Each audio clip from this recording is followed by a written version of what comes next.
Sama sa Salamat Lord dahil tunay na hindi mo kami pinabayaan o iniwan kailanman sa kalakasan na patuloy naming nararanasan sa mga biyaya mo. Tunay nga o Diyos na karapat-dapat kang purihin at sambahin. Lord, let this be night all about you alone. Panginoon, dalangin ko o Diyos na anumang mensahe ang ibigay mo sa amin ngayon, magtimo ito at matanim sa aming mga puso at malakaran namin. Salamat o Diyos sa pagpapaalala sa bawat isa na kami ay mahal mo at kami ay hindi mo papabayaan. Truly, Lord, na apart from you, we are nothing, Lord. And I pray, God, that you bless everyone, Lord, na nandito sa Bible study na ito. Lord, I pray na itago mo sa likuran si Kenneth, Lord God, na iyong gagamitin. Lord, I pray that all of the words that will come out from his mouth are words that are coming from you. Holy Spirit, I pray, God, that you guide us tonight. Be our counselor, God, be our advisor. Panginoon, inaalay namin sa iyo ang gabing ito. Ikaw ang mapapurihan, ikaw ang masamba. Sa pangalan ni Jesus, Amen and Amen. Amen, amen. Thank you so much for that, Ate Janelle, for that powerful prayer. Thank you so much po sa lahat ng mga kasama natin dito ngayon. Nung mga nakaraang linggo, hindi tayo mga nakapag-Bible reading because we have may inasikaso lang kami, kasama ko si Arlene and nagkaroon siya ng operation dun sa mata niya kasi pinatanggal niya yung kanyang mole, yung kanyang taling dito sa eyelids niya, which is nakakaharang dun sa kanyang vision. But the Lord is good kasi naging maayos yung kanyang operation, walang complication or anything. And also, na-cover din ng na-cover din ng PhilHealth tsaka ng HMO niya yung operation. So I think the total cost of the operation ay almost 44,000 pero zero yung binayad na dun sa lahat ng ginasa sa operation other than the instrumentation fee. So yun, praise God kasi ah tayo muli ay nagkasama-sama at nagbabalik sa pag-aaral ng salita ng Panginoon. I know that this is not an accident that we are here. So I would like just to welcome everyone. Hello at Janelle, Ate Arlene, si Kayla. First time natin nakasama ngayon si Kayla. I hope na makasama din natin si Leah next time. Si Yubi, si Rajan, si Ivan, si Arlene, si Marifer. Hello Marifer, si Jenny B, si Dave, si Tita Baby, si Roy, si Ate Rosnel, si ba't dalawang baby dito? Si Casey, hello Casey, ang ating vlogger. Wow, Facebook influencer. Pero yon, let's deep dive with the Word of God. I'm very much excited with this book of Obadiah kasi actually, I'll be honest with you, hindi ako masyadong familiar dun sa book of Obadiah. Parang never pa yata ako nakakita ng parang preacher or any man of God na nag-preach ng tungkol sa book of Obadiah or na-mention man lang na as you can remember the promise of God from the book of Obadiah, parang meron bang meron ba nagsabi nun? Kaya very much excited ako kung ano yung mababasa ko. And praise God because the Lord spoke to me really well. And talagang ang Panginoon ay nangusap sa akin habang inaaral ko siya kaninang umaga. And ito yung pag-uusapan at pag-aaralan natin ngayon. And I hope that everyone is ready. Kung ready na kayo, pwede ba kayong mag-comment ng kahit na anong emoji dyan. Kahit angry emoji, tatanggapin ko. Basta lang makita kung ready na kayo. Yeah. Sige, comment lang kayo, chat lang kayo ng any emoji to show your excitement. Yan, yan. Praise God, praise God. Mukhang ready na ang lahat. Nag-uumapoy ang mga puso. Yeah. So we are now in the book of Obadiah. Like what I said, yung book of Obadiah is one of the minor prophets. Kasamahan siya ni na Hosea, ni Amos, ni Joel. And si Obadiah, hindi siya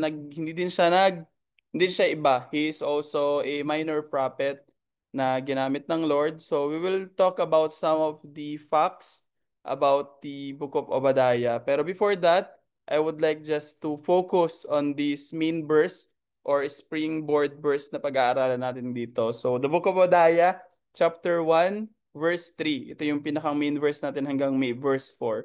Sabi dito, nilinlang ka ng iyong kayabangan dahil ang kapitolyo mo'y nakatayo sa batong buhay.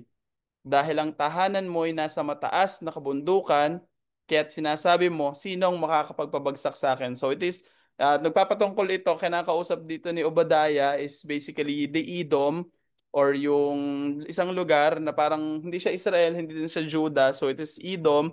And so sinasabi niya dito na masyado na kayong mayabang porket ba nakatayo kayo sa bundok o yung lugar niyo is nakatayo sa bundok, akala niyo ba hindi na kayo maabot ng kung sino? At sinasabi mo, sino makakapagbabagsak sa akin? Sabi dito sa verse 4, kasintaas man ang pugad ng agila ang iyong bahay, o maging mga bituin man ang iyong kapantaya, hatakin kitang pababa, at ikaw ay babagsak. So basically, actually, the book of Obadiah really emphasizes the focus on yung topic ng pride and how pride leads you to destruction and fall. So, bago yun, bago tayo magdako sa mga lessons natin, let's just talk about some facts or some information that we can read from the book of Obadiah. So, the book of Obadiah was written by a prophet named, hulaan nyo kung anong pangalan ng sumulat ng book of Obadiah. Isaiah. Mali, mali. Yeah, yeah, si Obadiah. Pero actually, kung makikita natin yung history ng Book of Obadiah, yung meaning ng word na Obadiah means servant of the Lord or worshipper of Yahweh. Actually, magandang name siya, no, pagka gusto mo magkaroon ng anak, Obadiah. Kakaiba, tapos maganda pa yung meaning kasi servant of the Lord or worshipper of Yahweh. So, yung Book of Obadiah din is one of the shortest book in the Bible because ito lang ay merong one chapter. And how many verses is this? Lang check natin sa Bible ko. Meron lang siyang ilang verse ba? 21 verses. So it is actually the fourth shortest book in the Bible. Is pang-apat siya sa pinakamaiksing book sa Bible, but it is the shortest o yung pinakamaiksi sa buong Old Testament. So it focus entirely on Edom's judgment. Mamaya pag-uusapan natin kung sino ba yung Edom na yan.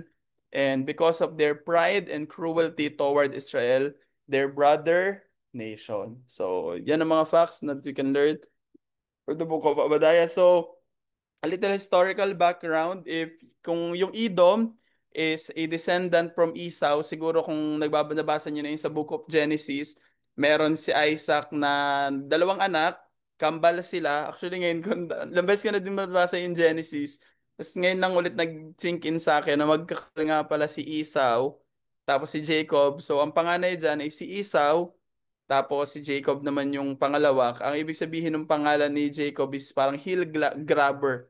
Kasi siya talaga yung nakahawak doon sa hill ni Esau. And yung Esau, yung word na Edom is para siyang descendant ni Esau. And also, yung Jacob naman, gaya ng pinag-aralan natin sa mga previous chapter, talks about the nation of Israel. So, yung nation ni Jacob is Israel, the nation of Esau naman is Edom. Okay? If you want to read more of that, mababasa natin yan sa Genesis chapter 25. And their capital is the Petra or Sela. Siguro mababasa nyo rin dito yan sa Obadiah, was carved in two mountains. Yung kanilang capital city o yung kanilang lugar is naka-carve, nakahulma mismo sa bundok. Yan yung pinagmamalaki nila na hindi kami matitibag kasi nasa bundok kami. And I'll show you a picture of that later. So they refused to help Israel during their journey from the Egypt. Mababasa naman natin to sa Numbers. Mababasa naman natin yan sa Book of Numbers chapter 20 kung saan yung ano kasi yung Israel, they are being captured or parang nakakaranas sila dito ng during this time ng struggle at ng problems, pero ang Edom parang wala kaming paki dyan, bahala kayo. And during the downfall of Israel, sila yung mga unang-unang mga nagse-celebrate at nagre-rejoice dun sa downfall ng Israel. Actually, ang Edom tsaka ang Israel is considered sila na brothers kasi twin nga si Esau tsaka si Jacob, 'di ba? Pero they are known to be parang magkalaban na bansa. So later, they celebrated when Jerusalem was attacked by foreign nation, which is mababasa naman natin sa Second Chronicles chapter 21, verse 16. So, that's a little background from kung ano yung pag-uusapan natin ngayong dito sa chapter na to. So, and Obadiah prophesied that God would bring them down, and by history's witness, he seems to exist as a nation. So, Kuya Kenneth, nasa na ba ngayon ang Edom? Actually po, prophesy dyan na talagang magkakaroon ng downfall yung Edom. And just like what God promised, or just like what is prophesied, just as it is written, and yung Edom ngayon is hindi na siya nag-exist as a nation. Okay. So, oh, so a little breakdown. So from chapter verse 1 to 4, we can read, yung mababasa natin kanina, yung chapter 3, chapter 4, ina-expose ng Lord yung pride ng Edom, kung saan sinasabi nila na yung bayan namin, nakaukit kami sa bato, mataas kami, malupit kami, hindi kami matitibag, hindi kami matatalo. And God says in chapter 3, your pride or the pride of your heart deceive you. And then yung sa verse 5 naman hanggang 9, their wisdom, allies, and willpower will fail. Kasi mababasa natin dyan, if you can read kanina, dun sa may, give me one, hanapin natin.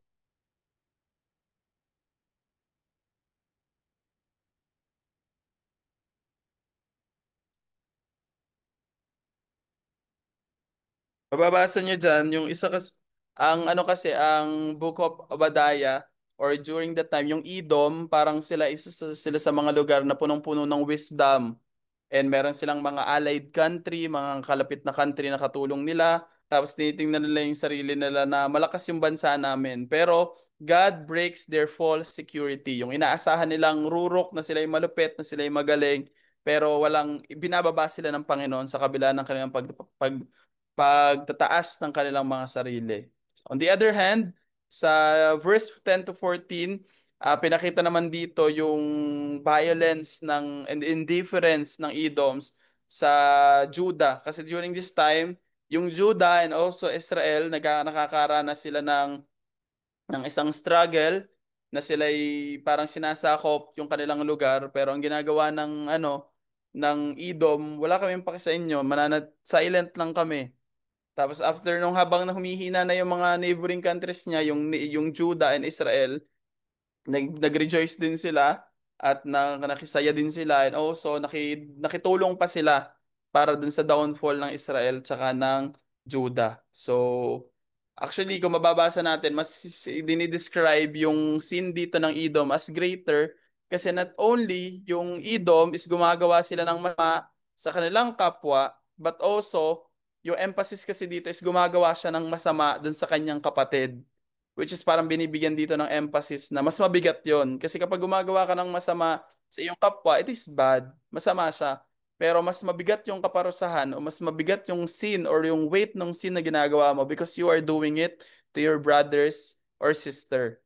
And then verse 15 to 16 naman, uh, the God says that whatever you do or whatever you reap, you will sow. Kung ano yung tinanim mo, yun yung kukuhanin mo. And this dinidescribe actually this chapter, verse 15 to 16, kung paano di ba meron kayong nabasa doon doon sa section sa chapter 1 nakalagay doon na, di ba yung isang magnanakaw kapag ka nagnanakaw siya, titigil na siya sa pagnanakaw kapag ka satisfied na siya na parang ay, nakuha ko na to, tama na to. O kaya kapag yung isang tao meron siyang gustong kuhanin sa'yo, kukunin niya lang. Kahit masama yun, kinukuha niya lang kung alin niya yung sapat. Pero dito sinasabi ng Panginoon that God will give a perfect justice. Kung ano yung deserve mo, yun ang makukuha mo. This is, para lang mabigyan ng context, this is during the Old Testament. And then on verse 17 to 21 naman, this is God's promise to Israel or Zion that they will be restored and their people will reign. Sabi dito down sa chapter 15 to 21 that the kingdom should be the Lord. So medyo maiksi lang yung chapter nito actually, chapter 1 to 20, verse 1 to 21. Pero ang dami niyang na-cover, no? And actually, kung mababasa natin, sobrang galing din itong Book of Obadiah kasi the Book of Obadiah is actually na-prophesy din siya ni Jeremiah. kung mababasa nyo, di ba binasa natin kanina dito sa verse 3 to 4 kung sinabi dito na yung kayabangan mo, yung nag-deceive sa'yo. And also on verse 4, sinabi para kayong agila, ang inyong bahay ay walang, para kayong ang lupit ng lipad nyo, ang inyong pride, pero ibababa ko kayo. Let's read on Jeremiah 49 to 15 to 16. Sabi dito, ikaw ay gagawin niyang mahinang bansa, tampulan ng paghamak ng lahat. Dinaya kayo ng inyong kapalaluan at kataasan. Actually, kung makikita nyo, sobrang parallel niya. Sabi, walang natatakot sa inyo tulad ng akala ninyong kayo ay nakatira sa guwang ng kabatuhan. Also pertaining to the Edom, sabi, at nakakuta sa matataas na kaburulan. Ngunit gumawa man kayo ng inyong pugad sa dakong mataas, gaya ng agila. 'Di ba? So parang ang nakakatuwa kasi dito, nung nasulat yung Jeremiah at saka Obadiah, it's almost 300 years apart. You can just imagine 300 years apart, pero yung word and vision and prophecy na pinapakita sa kanila ng Lord is very, alam mo yun, tugman-tugma talaga. Sabi niya, gaya ng agila kayo'y aking ibababa, ito ang salita ni Yahweh. So, yung prophecy ni Obadiah has been parang na-mirror siya ng prophecy naman ni Jeremiah dun sa Jeremiah chapter 49. So, we'll now study yung mga tatlong bagay na pwede nating matutunan. Three things that we can learn from this chapter. And let's start with point number 1. Yan. Pride leads to downfall. Pwede bang i-comment natin dyan sa chat? Pride leads to downfall. Yan. Comment lang kayo sa chat natin. Pride leads to downfall.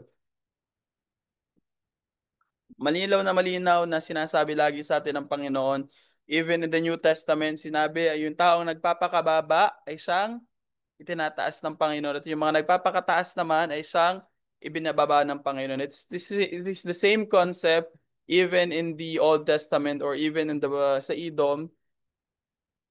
Sabi dito, yun sa chapter 1 verse 3, dilin lang kayo ng inyong kayabangan. Sabi sa English, your pride have deceived you.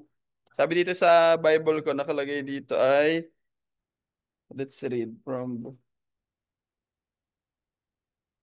sa version ng, sabi dito sa verse 3, your pride has fooled you into feeling safe. You live on those caves high on cliff, and your home is high in the hills. Sabi dito, kasi sabi nila dito, kaya sinasabi mo, sino makakapagpabagsak sa akin? So it is Edom's saying na sobrang lakas ko, sino kaya makapagpatalo sa akin?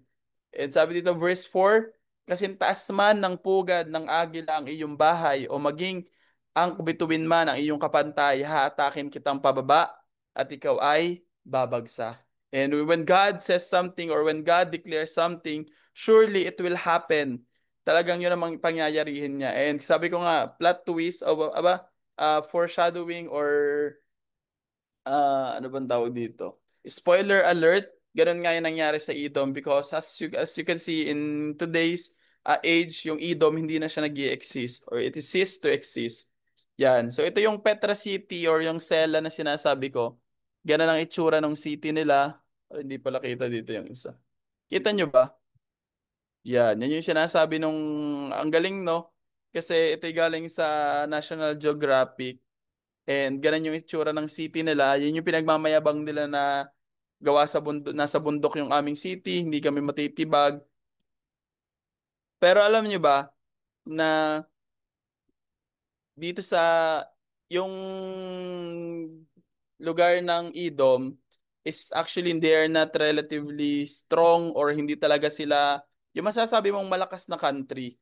And I think it is a testament na minsan nakala kasi ng iba yung pride mo, yung isang pride ng isang tao kaya makukuha mo lang siya kapag ang isang tao ay mayaman na o malakas o matibay o matalino. Doon lang siya nagkakaroon ng pride kapag meron ka ng mga bagay na yon. Pero alam nyo ba, ng isang tao, kahit siya ay napakababa, kahit ang isang tao ay masabi natin hindi successful o hindi malakas o hindi powerful in the side of the world, pwede pa rin siya magkaroon ng pride. Amen? Kasi yung pride naman, hindi talaga siya nagmumula sa kung ano lang yung status mo, but it is your own false security and yung tingin mo sa iyong sarili na ikaw ay mas mataas o mas magaling kaysa sa iba or you are untouchable. So sabi dito, the Edomites didn't to have all that much to be proud about. They are small, relatively poor, and insignificant nation kumpara dun sa mga kalapit nilang bansa. Maliit silang bansa, medyo mahirap lang, and medyo insignificant nation sila compared to the nation of Judah and Israel. Pero ang yabang pa rin nila. They are so proud about everything. Parang ang yabang pa rin ng kanilang atake o ang yabang pa rin ng kanilang tingin sa kanilang mga sarili. And pride is so ingrained in the fallen human nature that even if we don't have much to be proud about, we'll find something to exalt ourselves. Parang actually kung makikita natin, the nature of man is to exalt themselves, di ba? Ang tao, ganun lagi ang nature ng tao. At yan ang dinidesire ng tao na mapapurihan, na mabigyan ng glorification, mabigyan ng justification, mabigyan ng papuri ng mga tao. At yun yung dinidesire ng maraming tao. Pero we, as Christian, we believe that all glory, all praises, all honor ay deserve lang ng ating Panginoon. Amen. Amen. Amen. Truly, that all glory and all praises belongs to Jesus. Pwede bang sabihin natin sa chat, to God be all the glory. Sa i-chat natin. To God be all the glory. Even though sometimes we feel na dapat kailangan tayo yung purihin, kailangan tayo yung dakilain, minsan nafe-feel natin na ako naman sana yung pansinin, o kaya ako naman sana yung maitaas, sana ako na lang yung magaling. Pero we as Christians, we believe na sa Panginoon lahat ng glory. Amen. Naging successful ang business mo, praise God. Nakagraduate ka ng pag-aaral ng mataas yung iyong grades, you have Latin honors, with highest honor, praise God. 'Di ba? Matalino ka, praise God. Meron kang talento, praise God, because I believe that all glory and all praises and all honor deserves ng Panginoon 'yan. Amen. Amen. Amen. Amen. Amen. And doon talaga natin makikita na hindi mo kailangan maging mayaman o maging matalino or maging masipag para masabing ikaw ay may pride. Kahit yung mga taong mahihirap, meron din yung pride. Kahit yung mga taong hindi naman ganong katalinuhan, pride din yan. And makikita natin dito sa point number 1 natin that every pride leads to downfall. Amen? Because wala naman talagang pwedeng makahigit sa kakayanan ng Panginoon. Everything that when you present yourself, nilalagay mo yung sarili mo and you compare it to God's glory.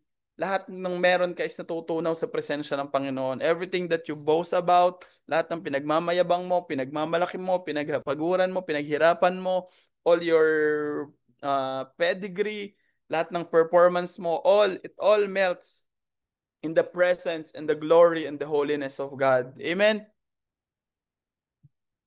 That wala talaga tayong may pagmamalaki sa harapan ng Panginoon. Kasi even your life is from God. Amen? And, and gaya ng nasabi ko kanina, dun sa verse 9, mababasa natin yun sa Teman's wisdom. Nagpapatungkol siya dun sa talino nila and even yung kanilang trust sa kanilang mga neighboring countries. But all of this na kanilang pinagmamayabang ay nawala at kaya yung mga bagay na pinagmamayabang nila ay nawala at naging dahilan din ng kanilang downfall. And this is a reminder for all of us. And I want you to take this ng, alam mo yun, ng bukas ang inyong puso na may mga bagay tayong kayang pinagmamalaki sa harapan ng tao o sa harapan ng Diyos o sa harap ng kahit na sino. Pero whatever it is that you are boasting about, kaya yung tanggalin sa iyo ng Panginoon. 'Di ba? Yung sinasabi mo na maganda ang boses mo, God can take your voice. Pwede yung lahat ng mga bagay na meron tayo, pwede yan tanggalin ng Panginoon. Pero kung meron ka niyan at hindi yan tinatanggal sa iyo ng Panginoon, and it benefits you, that's enough for you to praise God. Amen? Pinagmamalaki mo yung trabaho mo, na maganda yung trabaho mo, then praise God kasi hindi yan inaalis sa iyo ng Panginoon. Thank you, Jesus. I praise you. Kasi sabi dito, kahit yung mga neighboring countries na inaasahan nila, kahit yung talino na inaasahan nila, kahit yung mga allies na inaasahan nila, walang nagawa nung tinanggal ito sa kanila ng Panginoon. If God wants you to have a downfall, pwede kang magkaroon ng downfall. Pero kung ano yung meron ka na nagbe-benefit sa'yo, it is a reason for you to praise God. Amen. Amen, amen, amen. So let's read on the next. Sabi dito sa kawikaan, sa Proverbs, ang kapalaluan ng tao ay magbababa sa kanya, ngunit ang may pagpapakumbabang diwa ay magtatamo ng karangalan. Amen, amen. Alam nyo, I would like just to share, I have this pastor, kung kilala niyo siguro si Pastor Phil, sino sa inyo nakakilala kay Pastor Phil, mag-react ng mabilis lang. Yan, si Pastor Phil. Si Pastor Phil, kung makikita mo siya, hindi siya yung klase ng pastor na, alam niyo, yung pinagmamayabang niya na, ganito kami, ganan kami, na ako'y madaming kotse, marami kaming bahay, na kami ganito, na magandang asawa ko. Hindi ganun yung pinagmamalaki niya lagi. And I have so much respect for those kind of pastor na wala talaga silang ibang tinataas kundi ang Panginoon. Sobrang grabe yung respeto ko sa kanya. Alam nyo, pwedeng may ibang pastor, ibang man of God na sabihin sa akin na, alam mo ba, binigyan ako ng Lord ng 10 milyon o binigyan ako ng Lord ng 3 sports car.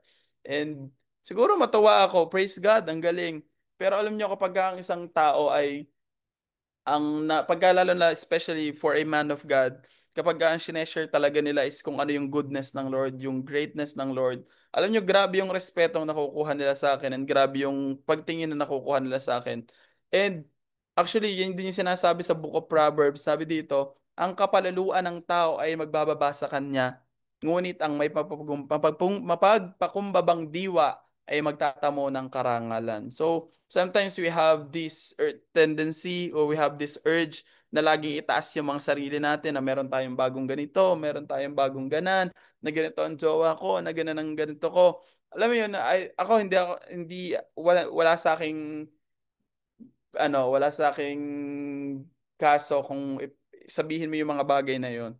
Wala sa aking, okay, sinabi mo. Iba yung sinasabi, nagfe-flex. Wala naman sa akin yung mga bagay na yun, parang hindi ko naman sinasabi na masama na ipagmayabang yung mga bagay na meron ka. Pero for me, the best way to flex something is kapag yung isang bagay na pinapagyabang mo o pinag-share mo o pinapakalandakan mo ay nagbibigay ng kapurihan sa ating Panginoon. Amen. Amen. If that's something that you're boasting about is nagbibigay ng glory sa ating Panginoon, I think that is the best kind of flex. 'Di ba? Pwede mo sabihin sa akin na, Kuya Kenneth, nagkaroon ako ng trabaho, 900K ang sahod per week. 'Di ba? Okay. Pero if you said that that is God's miracle to you, 'di ba parang mas praise God. Nakakatuwa kasi alam nyo, lagi ding sinasabi ng Biblia na ang taong nagpapakababa ay tinataas ng Panginoon. At ang mga taong nagpapakataas naman ay sila naman yung binababa ng Panginoon. Let's read from this application. This is what we can apply from what we read. Sabi dito, be humble in success. God can lift you higher. Amen? Hindi natin kailangan laging ipagmalaki yung ating mga sarili. Hindi natin kailangan i-flex yung ating mga sarili. Alam nyo, sabi nga dun sa isang sabi sa isang verse na whatever, especially mga bagay na ginagawa natin, God will reward what is done in secret. God will reward what is done in secret. Kapag may ginagawa ka maganda, may ginagawa ka mabuti, sometimes meron kang urge na kita mo ako, ganito ang ginawa ko. Kita mo ako, ganito ako, ganyan ako. Ay, i-uplift yung sarili mo, ipagmayabang yung sarili mo, ipagmayabang yung nagawa mo. Pero let God lift you higher. Amen? Let God lift you. Hindi ikaw yung magbuhat ng sarili mong bangko, kundi yung bangko ng ang Panginoon na magbuhat sa iyo at mag-lift sa iyo. Next one is to recognize pride in subtle forms. Ito yung mga hindi natin masyadong napapansin. Alam nyo, ang pride hindi siya doon sa taong nag-share nito, parang hindi siya masama. Kasi usually it comes in subtle forms. First one, I want you all to be very, very uh, attentive to what I'm going to say. I hope that you have an open hearts to share, to listen sa sasabihin ko. And the first one is comparing. Number two is boasting. And number three is feeling self-sufficient. Yan yung mga form ng pride. Yung kino-compare mo yung sarili mo sa iba na buti pa kami, ganito kami, or buti pa ako, ganito ako. Hindi ako kagaya ng iba. O kaya pagbo-boast. When you are boasting on your, alam mo, ang galing ko din talaga. Wala ang talino ko din. O ang sobrang talented ko din. Yung mga iba, walang mga bilbat yung mga yan sa akin. O kaya, kahit sa mga simpleng bagay. And also, I think mabigat itong feeling self-sufficient. Ito yung feeling or feeling na akala mo kaya mo kahit walang tulong ng iba o walang tulong ng Panginoon. The feeling of self-sufficiency is yung pagtitiwala na kaya mong i-sustain yung sarili mo, na kaya wala kang kailangan tulong mula sa iba, na hindi mo kailangan ng tulong ng kahit na sino sapagkat iniisip mo na kaya mo. But sabi dito, in the new covenant, humility flows not from fear. Hindi tayo nagkakaroon ng pagpakumbaba, hindi dahil, wala, natatakot ako na baka ako ibaba ng Panginoon. Your humility comes not from fear of judgment, but from gratitude to Christ. Amen. Yung ating pagpapakumbaba, hindi siya bunga ng takot natin sa Panginoon, kundi yung pagpapakumbaba natin ay bunga ng ating pasalamat sa Panginoon. Thank you, Jesus. Hindi ko deserve. I am not deserving. I do not deserve what I have. But Lord, I thank you. At ibinababa mo yung sarili mo ng kahit yung talento mo, yung yaman mo, yung galing mo, yung talino mo, yung strength mo, your life, even your privileges.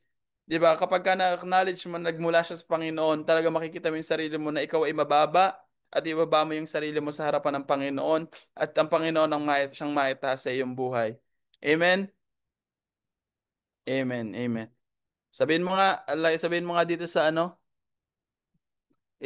pwede bang i-chat natin dito sa ating chat box? None of me and all of Jesus. Hindi tungkol sa iyo, but it's all for Jesus, all for Jesus. None of me, pwede i-chat natin sa chat box. None of me and all of Jesus. Amen, amen, amen. So pride blinds and humility aligns. True greatness comes when we let God lift us up. Ang tunay na success, ang tunay na greatness is nangyayari kapag hinahayaan natin ang Panginoon na siyang magtaas sa atin. Hindi natin kailangang i-prove yung ating mga sarili. Hindi natin kailangang ipagmayabang na ganito ka, ganito ang ginawa mo, ganito ang natapos mo. Hayaan mo ang Panginoon na magtaas sa iyo. Ang tao nagpapakumbaba, siyang at ang taong nagpapakataas ay siyang binababa naman ng Panginoon. Amen, amen. Let's go to the point number two.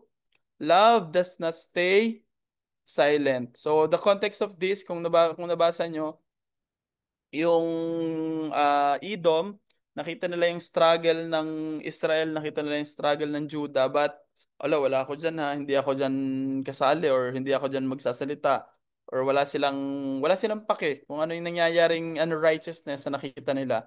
So Edom's sin was not just what they did, but also in what they failed to do. They watched in silence while their brother nation Israel was suffering. Worse, they celebrated Judas' downfall instead of showing compassion. Kasi sabi ko nga dito, during this time, parang ang context nito, medyo hindi sila okay ng mga country. So like, we can just say that they are parang enemy. Pero kahit enemy sila, tinitingnan pa rin ng Panginoon na mali yung ginawa mo. You should not celebrate the downfall of your enemy. Sabi dito sa Efeso chapter 5 verse 11, huwag na kayong makisama sa mga taong gumagawa ng mga bagay na walang ibinubungang kabutihan. Sa halip, ibunyag ninyo ang mga iyon. Sa English, it's instead, expose them. When we see unrighteousness, when we see corruption, when nakakita tayo ng mga injustice, hindi para tayo manahimik lang because akala kasi ng iba pag tahimik ka lang then you are being kind or kapag tahimik ka lang during times of injustice parang hindi ako kasi neutral lang ako eh. Wala akong kinakampihan. Pero sabi dito, we should expose them. And alam niyo sometimes tayo, lalo ng mga Kristiyano, yung mga views natin, especially when we align it to the Bible, madali tayong makancel, ano? Kasi parang hindi siya umaayon sa kung ano yung sinasabi ng mundo o sinasabi ng kung ano yung uso or ano yung trend. Pero kahit ganon, huwag tayong matakot na i-proclaim kung ano yung katotohanan. Amen? Amen, amen. Do not be ashamed or do not be afraid in sharing your truth. Pwede bang i-chat natin dito sa chat? Share your truth. Yung truth natin is Jesus Christ. He is the way, the truth, and the life. Huwag tayong matakot na i-share siya. Sabi dito sa Kawikaan 24 verse 17, huwag ninyong ikagalak ang pagbagsak ng iyong kaaway ni ang kanyang kapahamakan. Kapag ginawa mo iyon, magagalit sa iyo si Yahweh at sila'y hindi na niya parurusahan. Amen? So, alam ko siguro meron kayong mga hindi kasundo or meron kayong mga merong hindi kayo alam mo yan, mga kaaway or mga hindi nyo hindi ko trip tong taon to, hindi ko gusto ang vibe. Alam nyo, do not wish, wag tayong mag-wish sa kanila na sila ay magkaroon ng downfall. Yung meron pa akong naririnig, usang-uso to sa IG, ma-evil eye. That is demonic, guys. Yung mga nag-ano ng, baka ma-evil eye, baka ma-evil eye. That is demonic. Huwag tayong gumamit ng ganun. Hindi porket nakikita nyo sa iba ay makikigaya kayo. Ano? Yan. Yung mga nag-wish ng downfall ng iyong kaaway, do not wish for the downfall even of your enemy. Instead, anong sinasabi ng Bible? Pray for them. Pwede ba i-chat natin sa chat? Pray for your enemy.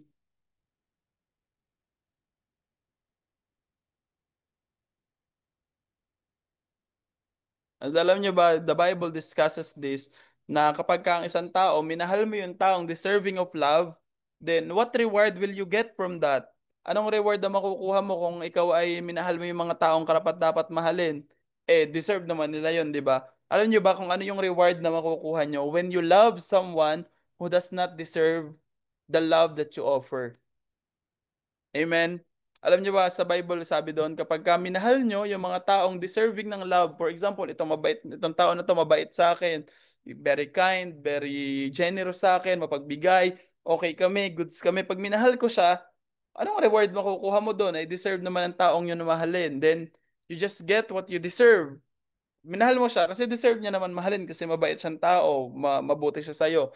Pero if you love someone who is not deserving, if you love someone and offer grace and you offer mercy even sa iyong kaaway, sa taong hindi deserving of your love or your attention, of your grace, of your mercy, alam niyo ba yun ang sinasabi ng Panginoon na may reward? Amen. So that is my assignment for you. Sana hindi lang natin tinatype dito na pray for your enemy. Yan, assignment ko yun sa inyo na pag natapos tong ano natin, take out time, 2 to 3 minutes to pray for your enemy if you have one. Kung wala, praise God. Pwede namang, Lord, yung kaya-away ko, Lord, si ganito, si sister ganito. Joke lang. Yan. Ano? Sabi dito sa kawik,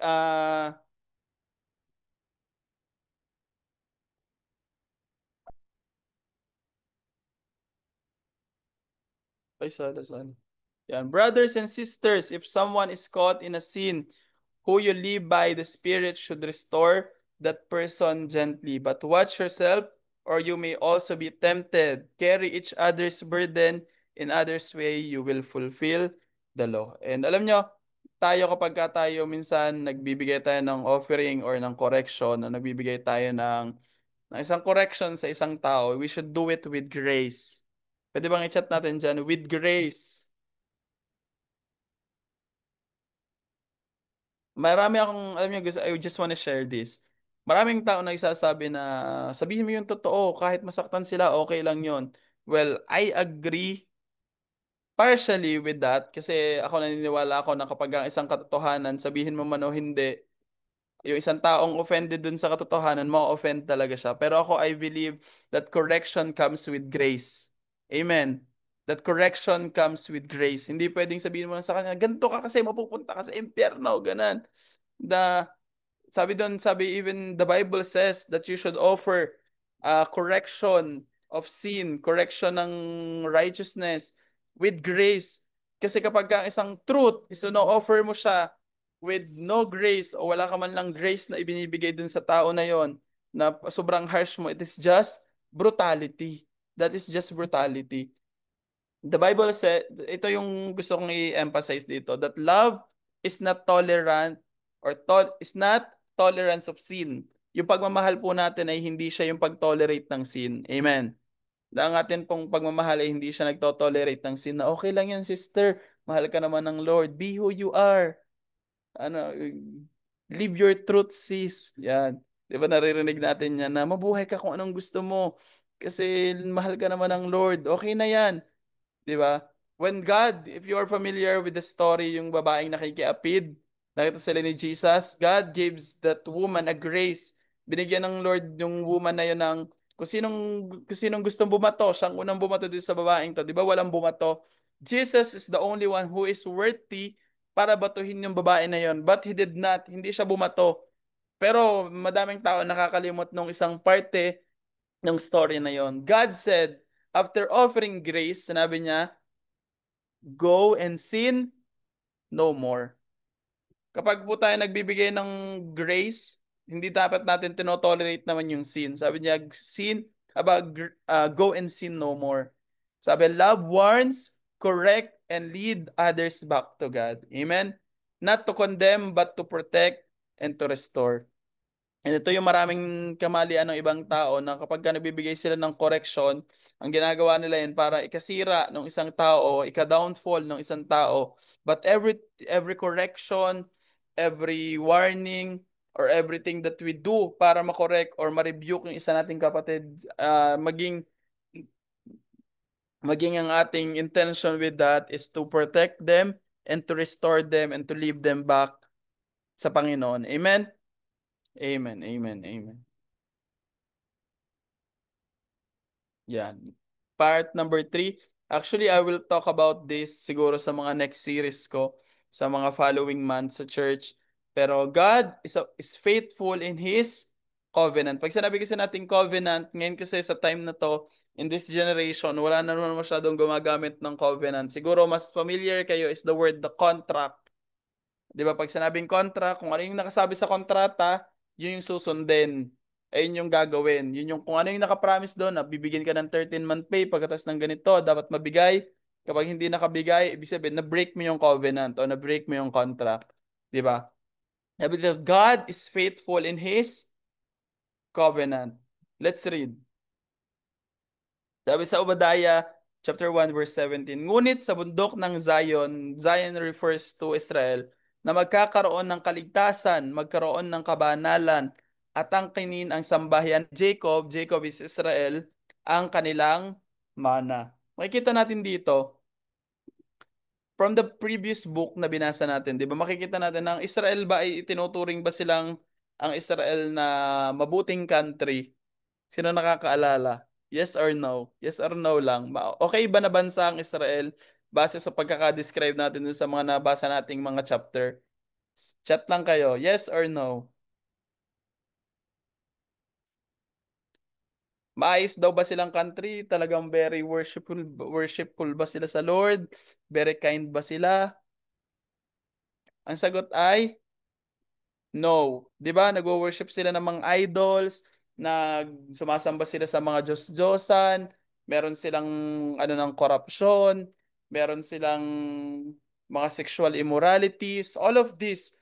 Pero bakit ganito yung sinasabi ng bakit ganito yung sinasabi ng Lord na yung downfall ng Edom na gumagawa ng masama is ah, magiging cause doon is yung kanilang pride and yung kanilang hostility is magkokos sa downfall.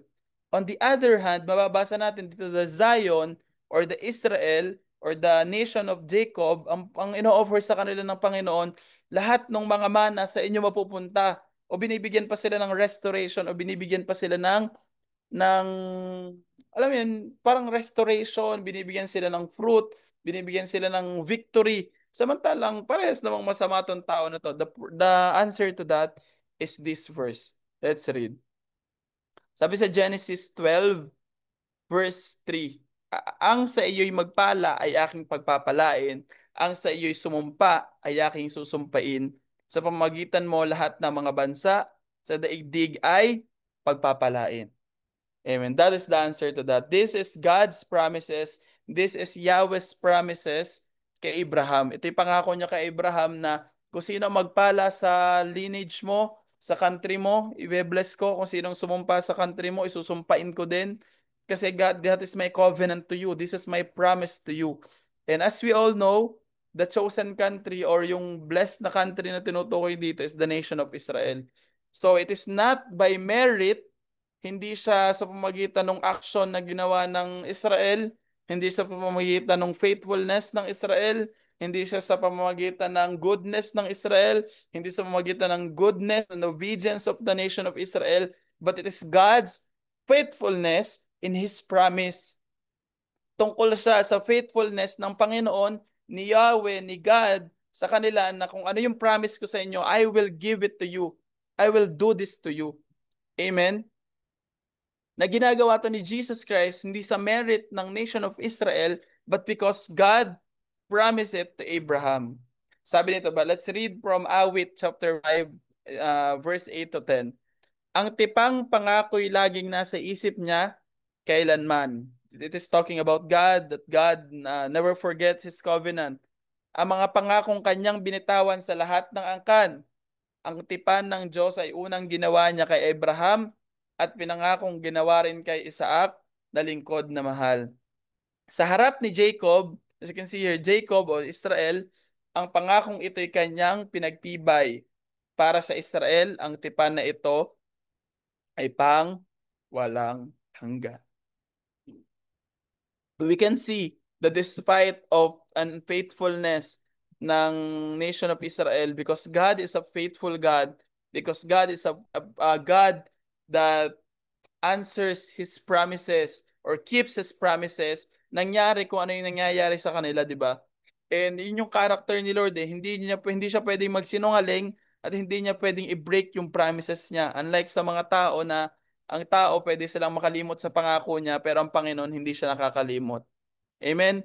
Pwede bang i-chat natin dyan? Hindi nakakalimutan ng Diyos ang kanyang pangako.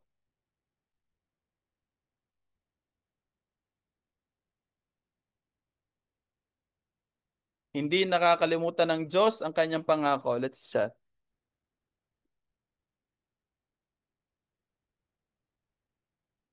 Amen. Naniniwala ba kayo? So if you are holding on to God's promises to you, kung may pinanghahawakan ka pangako ng Diyos sa iyo, ang Panginoon hindi siya nakakalimot sa kanyang pangako. Amen? Amen. Amen. This is a reminder that God's faithfulness does not depend on human perfection.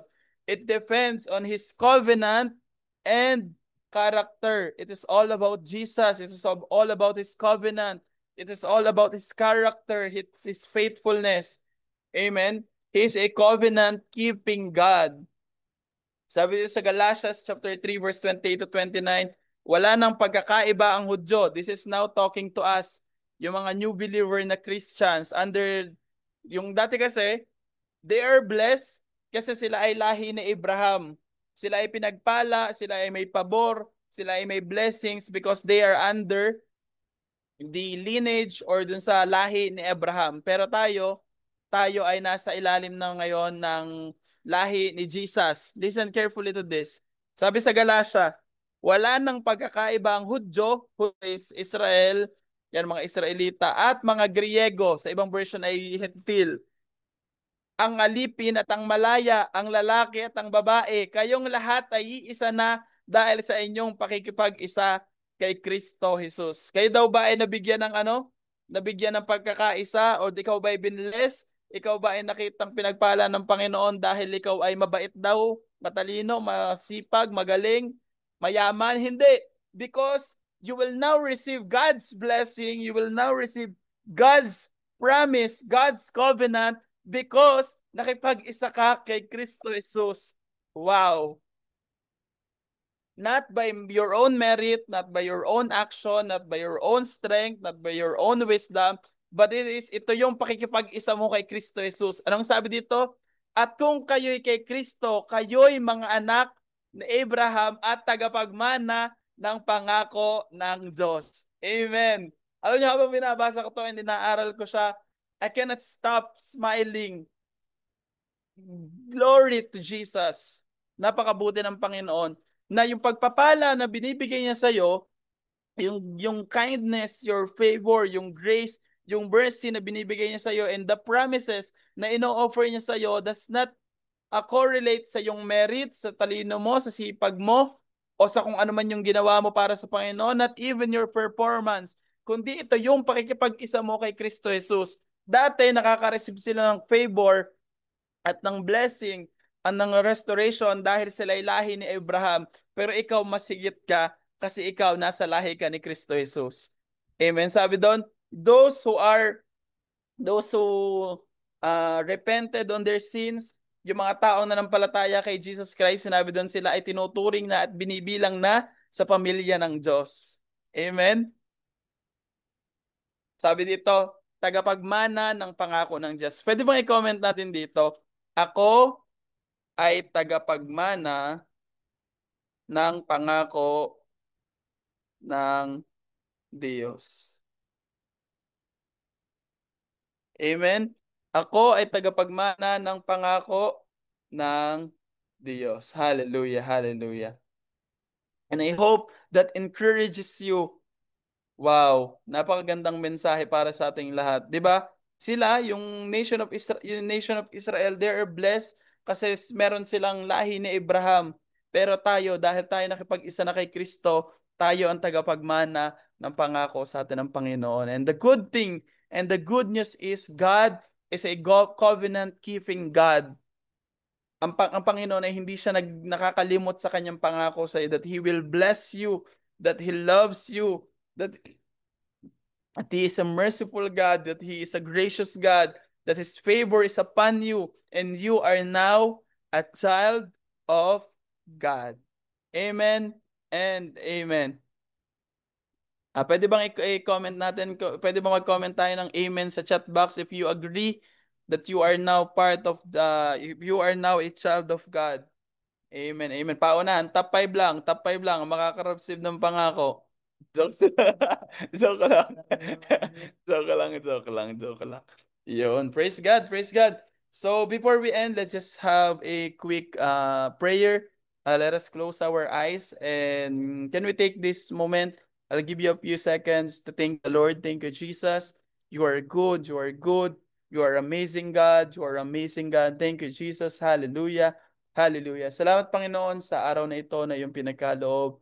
Tunay nga o Diyos na ikaw ay tapat sa iyong mga pangako. And salamat Panginoon sapagkat kami o Diyos ay hindi namin dapat ipagmalaki yung aming mga sarili, ipagmayabang yung aming mga sarili. But those who want to boast, boast about the goodness of the Lord. Na kung meron kaming gustong ipagmayabang, ipagmamayabang namin Panginoon ay yung kabutihan mo. And Lord, thank you sapagkat ikaw Panginoon ay tapat sa iyong mga pangako. Salamat Panginoon sapagkat yung pinangahawakan namin pangako mo Panginoon that you will answer it and you keep on holding on those promises Panginoon na kayo Panginoon ay hindi nakakalimot Panginoon sa iyong mga pangako sa amin. Salamat o Diyos sa lahat ng papuri, pasalamat, pagsamba, all the glory, all the praises, all the honor belongs to you O Jesus. This is all we pray. In Jesus' name we pray. Amen and amen. Hallelujah, hallelujah. Medyo na-pump up ako dun sa last point natin kasi actually ang days ko na siyang na-meditate and alam niyo sobrang grabe ng love ng Lord, grabe yung message ng Lord. And I can't wait na ma-share ko sa inyo yung mga iba't ibang covenant ng Lord from covenant ni Moises, ni Abraham, and the covenant of Jesus Christ. I am so excited. So before po tayo maghiwa-hiwalay, pwede ba tayong mag-open ng ating mga camera at yang tayong lahat ay mag-picture taking. Oh, hello. Okay, open tayo ng camera, open tayo ng camera. Hello, Kayla, Hello, Kayla. Roy, Yubi. Okay, picture po tayo. Si Kayla hain. Kaibigan ni Kayla. Lilian. 1, 2, 3. Isa pa, isa pa. 1, 2, 3. Letter O, Bagay Obadiah. isa pa nga. Gawa ni Mama. Ano, O for Obadiah. Obadiah? O. Obadiah? O. 1, 2, 3. Hindi kita si Kuya Carl. Alert kasi. Wait lang, hintayin natin si ano. Ay, sige, habang nag-iintay, Ate, knock wag mo muna. na i-blurred. Sino? Isang opaline daw muna dyan. Joke lang. Ayaw, yaan mo naman ka na sumaliman. Lapit mo yung mukha mo sa kanya para... Bakit ka, mahal? Hello. Hindi, wag na daw. Nahiya na. Huwag mo kasi i-blurred. Ay, wala naman na, sige. hindi ko alam. Yaan mo na. Ganda doon ha, sa baba. Bukas na lang. Galing. Sige na. 1, 2, 3. O, letter O. 1, 2, 3. One more. Last one. Bakit 1, 2, 3. Yun. Salamat po sa inyong lahat. Thank you for joining. Bye, everyone. Kayla, Bye. thank you. Attend ka po sa Sunday. Tama mo si ano. Krasnel, Kuya Bye-bye, Carl. bye-bye. Bye-bye. Carl, bye-bye sa inyo. Night. Bye-bye. Yubi, ingat Bye, kayo. everyone. Rajan, Thank you. iban tayo ng gumala. Oo nga. Ay, Paalis ka na. kaya nga The Ate Saturday. Arlene, Come on, sa everyone. Saturday daw. Ate Arlene, thank you. Bye-bye. Good night. Bye. Bebe time naman. Charis. Wow. Thank you, Lord. Thank you. Bye-bye. Kayla, bye-bye. Yubi.